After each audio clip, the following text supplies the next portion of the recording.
Sophie di pelajaran biologi. Ini pertemuan kita yang kedua. Minggu lalu kita sudah belajar mengenai sejarah sel, struktur sel, organel dan membran sel. Nah, kelanjutan dari membran sel tadi yaitu adalah transport pada membran sel, yaitu bagaimana cara zat atau senyawa bisa keluar masuk sel. Pernahkah kalian melihat tanaman yang awalnya layu, kemudian disiram menggunakan air, tiba-tiba tanaman tersebut akan segar kembali? Atau seledri yang kita rendam di dalam suatu larutan yang berwarna, maka air tersebut akan kelihatan naik ke atas. Nah, mengapa bisa itu terjadi?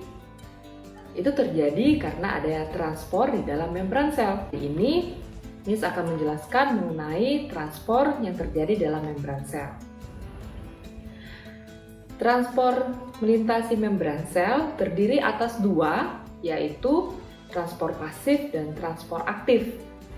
Bedanya kalau transport aktif, ketika suatu zat melintasi gradien konsentrasi, dia tidak memerlukan energi. Sedangkan kalau transport aktif, ketika suatu zat atau suatu senyawa bergerak melintasi perbedaan konsentrasi yang berbeda, maka memerlukan energi. Nah, transport pasif ini dibagi menjadi tiga. Yang pertama ada difusi, yang kedua ada difusi terfasilitasi, dan yang ketiga ada yang namanya osmosis. Difusi, kalian bisa lihat gambar yang ada di samping saya. Difusi merupakan proses pergerakan acak molekul-molekul partikel dari konsentrasi tinggi ke konsentrasi rendah. Nah, sebelum kita lanjut, kalian harus tahu dulu apa itu yang namanya larutan hipertonik, hipotonik, dan isotonik.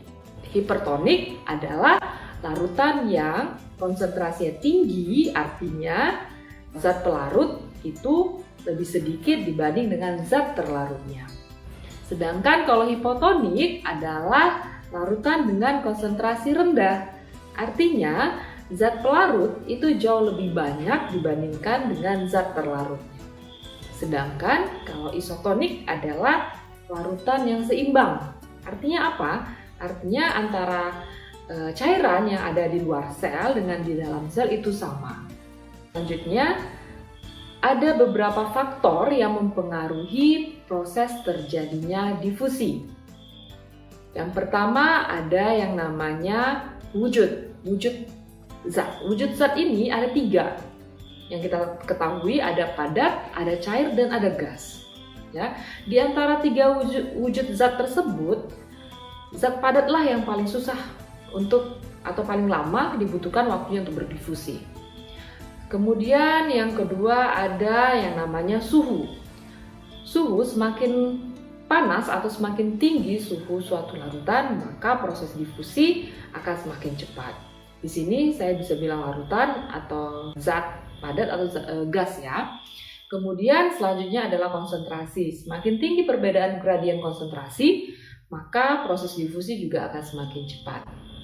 Nah, faktor-faktor ini nantinya akan kita lihat, akan kita buktikan dalam percobaan difusi dan osmosis yang akan kalian kerjakan di rumah. Yang kedua ada namanya difusi terfasilitasi. Nah, apa sih bedanya antara difusi biasa dengan difusi terfasilitasi? Konsepnya hampir sama, yaitu perpindahan dari konsentrasi tinggi ke konsentrasi rendah. Nah, bedanya dengan difusi terfasilitasi ada bantuan, yaitu sebuah protein yang disebut dengan aquaporin. Jadi, zat tadi yang dari konsentrasi tinggi yang berada di luar membran sel atau yang ada di luar sel itu akan masuk melalui protein yang disebut dengan aquaporin. Ya, kemudian dia akan masuk ke dalam sel sehingga terbentuk tahapan yang isotonis atau kondisi yang isotonis ya, yang seimbang. Oke. Yang ketiga ada yang namanya osmosis. Nah, osmosis ini adalah perpindahan molekul dari zat pelarut tinggi ke zat pelarut yang rendah atau dari konsentrasi hipotonik ke konsentrasi yang hipertonik. Ya, dari konsentrasi rendah ke konsentrasi tinggi. Nah, Osmosis ini memiliki efek yang berbeda pada sel hewan dan sel tumbuhan.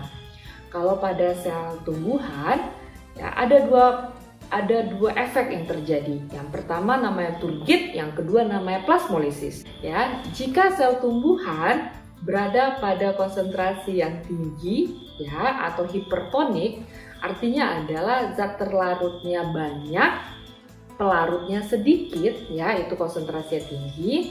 Maka air yang berada di dalam sel tumbuhan tadi akan keluar, ya, karena di luar tadi hipertonik, airnya sedikit. Jadi agar seimbang, air yang ada di dalam sel itu akan keluar dari sel, sehingga lama-kelamaan sel tersebut menjadi dinding selnya akan lisis, ya, yang disebut dengan proses atau peristiwa plasmolisis. Baik, sedangkan jika sel tumbuhan berada pada konsentrasi larutan yang hipotonik artinya konsentrasi zat pelarutnya banyak sedangkan zat terlarutnya sedikit, maka air yang berada di luar sel tadi yang hipotonik, yang airnya banyak, itu akan masuk ke dalam sel. Nah, lama-kelamaan sel akan menggembung. Ingat, sel tumbuhan itu memiliki dinding sel, sehingga sel tumbuhan tidak bisa pecah, ya. Dia hanya bisa menggembung dan menegang. Nah, kondisi tadi, peristiwa tadi disebut dengan turgid. Baik, efek osmosis yang terjadi pada hewan berbeda dengan pada tumbuhan. Kalau pada hewan, jika sel hewan berada pada kondisi larutan yang hipertonik, maka sel hewan tadi akan mengalami krenasi. Krenasi itu artinya mengkerut. Kenapa dia bisa mengkerut? Karena air yang berada di dalam sel itu keluar, karena di luar kekurangan air. Kenapa kekurangan air? Karena berada di dalam konsentrasi yang tinggi. Konsentrasi tinggi, pelarut atau airnya sedikit, sedangkan zat terlarutnya banyak. Ya. Kemudian jika sel hewan tadi berada pada kondisi atau berada di dalam lingkungan hipotonik, maka air akan masuk ke dalam sel hewan. Lama-kelamaan sel hewan ini akan pecah. Sel hewan tidak memiliki dinding sel sehingga dia bisa pecah. Nah, proses pecahnya itu dapat kita lihat pada proses hemolisis. Ya, istilahnya adalah hemolisis. Baik. Selanjutnya, yang kedua setelah transport pasif ada transport aktif. Di awal tadi saya sudah bilang bahwa bedanya adalah kalau transport aktif ini ketika dia melewati suatu gradien konsentrasi, dia memerlukan energi. Ya. Yang pertama adalah pompa natrium kalium. Nah, pompa natrium kalium ini terdapat pada sel saraf pada manusia. Kalian bisa lihat gambar yang ada di samping.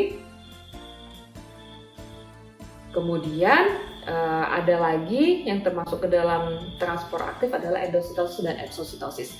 Dari bahasanya saja seharusnya kalian bisa sedikit mengetahui lah apakah itu exositosis dan endositosis. Ya, exo artinya pengeluaran, sedangkan endo artinya masuk. Jadi ketika bahan-bahan atau senyawa yang sangat besar ingin keluar masuk sel, dia tidak bisa tanpa menggunakan energi, dia harus memerlukan energi. Ya, energi ini dalam bentuk ATP. Ya, oke. Dalam mekanisme endositosis atau memasukkan itu ada dua bahan yang berbeda. Ya, endositosis yang pertama itu ada fagositosis, yang masuk adalah benda padat. Ini biasanya terjadi ketika sel darah putih memakan kuman, ya, atau bakteri. Kemudian kalau satu lagi yang berupa cairan, ya, kalau tadi fagositosis itu padatan, kalau yang pinositosis itu minuman, ya, minum cairan. Berarti ketika sel itu memasukkan cairan ke dalam tubuhnya. Nah, itu biasanya dapat kita lihat pada protozoa jenis amoeba, ya, ketika dia melakukan proses pencernaannya, maka dia akan melakukan secara pinositosis. Oke.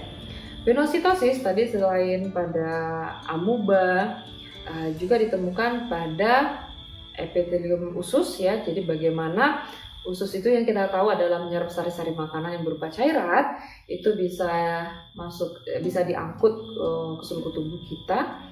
Ya, itu fungsi dari usus yang akan menyerapnya, itu juga termasuk ke dalam contoh dari pinositosis. Sekian penjelasan dari Miss untuk bab set ini. Setelah video ini akan ada video praktikum atau percobaan mengenai difusi dan osmosis. Silakan kalian kerjakan di rumah, dan di dalamnya juga ada lembar kerja. Silakan kerjakan lembar kerjanya yang berada di aplikasi Edmodo. Tetap semangat dan jaga kesehatan. Terima kasih.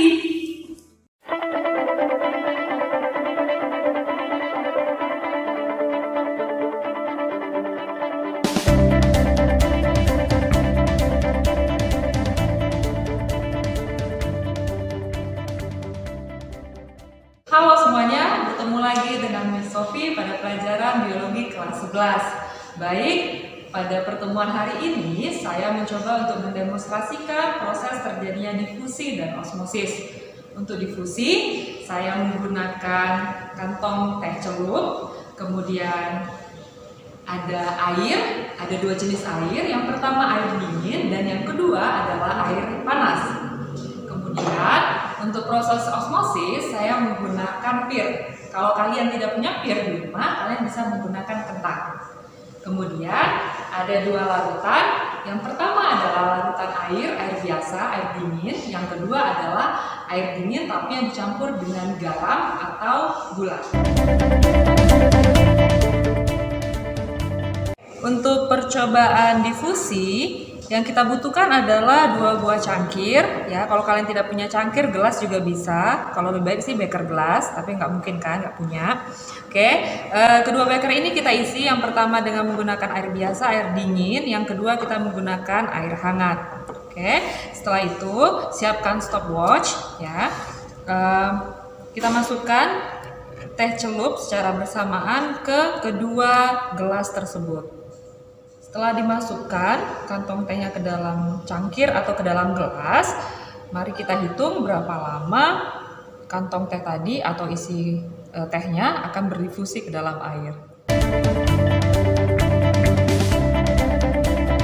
Selanjutnya untuk percobaan osmosis.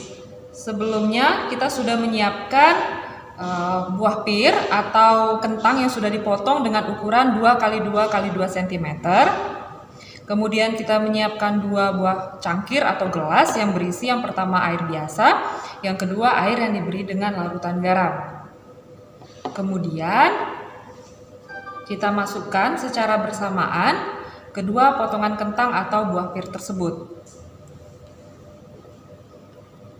Kemudian kita hitung berapa lama kentang atau buah pir tersebut mengalami perubahan. Setelah kalian melakukan percobaan tadi di rumah, saya meminta kalian untuk mengisi menjawab pertanyaan yang ada di lembar kerja siswa yang sudah saya lampirkan di aplikasi Edmodo. Selamat bekerja!